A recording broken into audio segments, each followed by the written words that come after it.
Je m'adresse à celles et ceux qui ont peur de leur propre profondeur ou de celle des autres, à ceux qui sont effrayés par l'authenticité, par la présence réelle, par le fait qu'un être humain puisse vraiment se soucier d'eux. Les gens partent souvent quand ils comprennent que tu te soucies vraiment d'eux. Combien de personnes vivent encore sans trop se questionner dans le cycle du métro, boulot, dodo, dans ce qu'on leur a toujours appris à faire, sans jamais s'arrêter, pour vraiment ressentir ce qui vibre à l'intérieur d'eux, se mettre à ressentir simplement. Mais quand on commence à se poser en soi, à chercher son propre bien-être, son propre bonheur, son propre amour, quand on veut combler le manque, ressentir le plein dans le vide et le vide dans le plein, il y a quelque chose qui bascule. Puis c'est souvent là que certains prennent la fuite. C'est difficile d'y faire face finalement. Parce que tout le monde n'est pas prêt à se poser ces questions-là.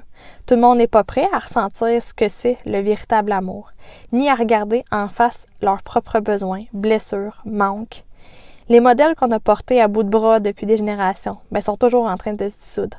On ne s'est jamais vraiment soucié de personne, pas par manque de cœur, pas par manque d'amour, mais parce qu'on ne savait pas comment. On ne nous l'a pas appris, ça. Alors, quand quelqu'un de profond arrive, quelqu'un qui questionne, qui plonge à l'intérieur de lui-même, qui ressent profondément et cherche à comprendre, entendre, reconnaître ce qui se passe en lui. On dit souvent qu'il est trop. Trop intense, trop profond, trop vrai, parce que cette profondeur-là confronte les gens. C'est pour ça que tant de relations éclatent quand quelque chose va mal. Parce que dès qu'on recommence à se poser des questions, on voit clair dans les distorsions. On décide de se prendre en charge. Ça devient tellement limpide, tellement lucide. Cette autonomie-là, cette conscience, cette lumière intérieure-là viennent ébranler les fondations des autres. Dans un monde où on nous a dit qu'on construisait des bases solides, moi, je me rends compte finalement que les fondations n'étaient pas solides, ils étaient juste superficielles, à tenir comme ça. Mais finalement, quand on se met à shaker un peu, ça se dissout, ça se déconstruit. Puis c'est là pourquoi, en fait, parce que ce qui n'était pas solide va demander à être reconstruit, mais cette fois-ci avec des bases vraiment solides.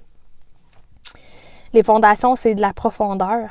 Donc, c'est ça prend, en fait, la profondeur pour vraiment quelque chose de solide. Pas que le profond, mais aussi tout ce qui est, oui, en surface, mais la profondeur et la surface, pas un ou l'autre. C'est justement dans la vie vivante, dans la vibration d'un feu intérieur, que naissent ces remises en question.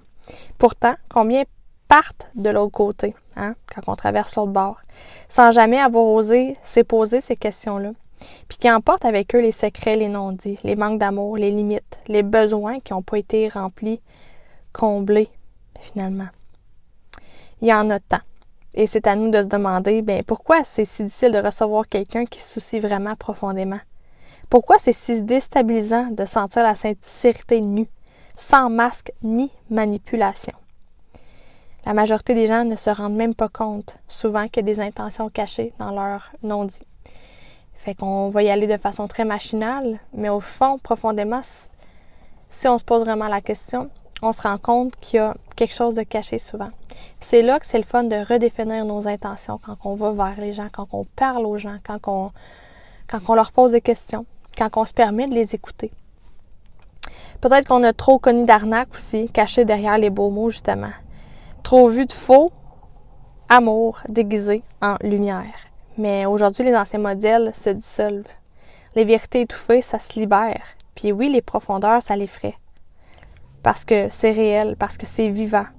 Parce que ça invite à aimer pour de vrai profondément. Puis d'aller seulement parfois vers les gens qui vibrent vraiment avec nous. C'est un choix finalement. Des fois, on va appeler les gens pour prendre de leurs nouvelles en surface et tout ça. Puis finalement, est-ce que ça compte vraiment? Des fois, c'est juste par force morale. Puis ça nous cause quoi, la force morale? En fait, faire quelque chose à travers cette programmation-là, ça nous pousse à le faire, mais ça nous fait vivre une fuite de l'unité. Mais quand on le fait profondément par la résonance du cœur, parce qu'il est vraiment là, quand on se permet de la ressentir, cette profondeur-là, j'ai envie de dire, l'intention derrière, elle est toujours réelle. Pas par un manque, pas par un quoi que ce soit, mais parce que vraiment, on a envie d'aller vers l'autre, parce qu'on est capable d'aller vers soi. On va rencontrer l'autre exactement là où nous-mêmes on se trouve finalement. Puis il y en a combien qui se sentent trop, puis après ça, qui ont peur d'aller vers les autres, à force de le ressentir, même quand c'est pas dit. Les gens profonds ressentent quand ils ne sont pas accueillis par leur profondeur. C'est important de se donner cet amour-là à l'intérieur de nous, puis pas avoir peur, pas être effrayé par nous-mêmes, en intégrant ça, en fait, cette profondeur-là.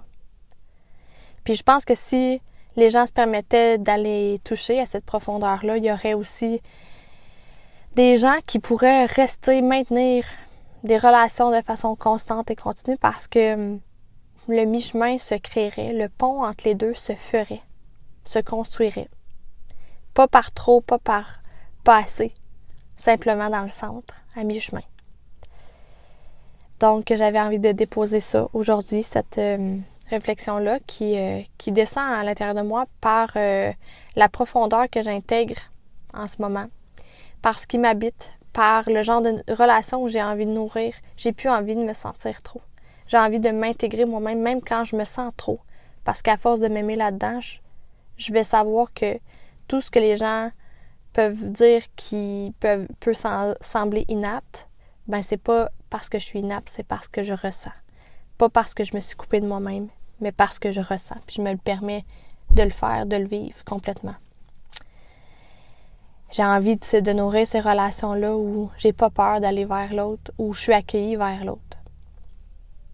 Puis, je pense qu'il y en a plusieurs qui sont là-dedans. Il y en a beaucoup qui se permettent pas, s'autorisent pas à s'afficher, nommer les choses réellement parce qu'ils ont peur. Puis au final, ben, c'est nous qui se brimons de rencontrer les personnes qui vibrent vraiment avec nous dans l'accueil, qui peuvent nous faire vivre, en fait, nous faire ressentir.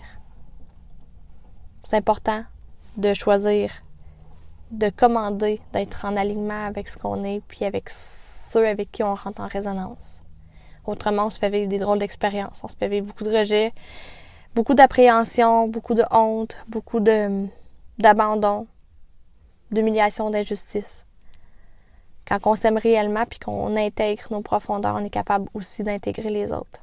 Puis c'est là que ça fait un effet domino, qu'il y a une guérison individuelle et puis finalement collective ensuite qui se crée. Donc voilà, c'est ce que je dépose ici aujourd'hui.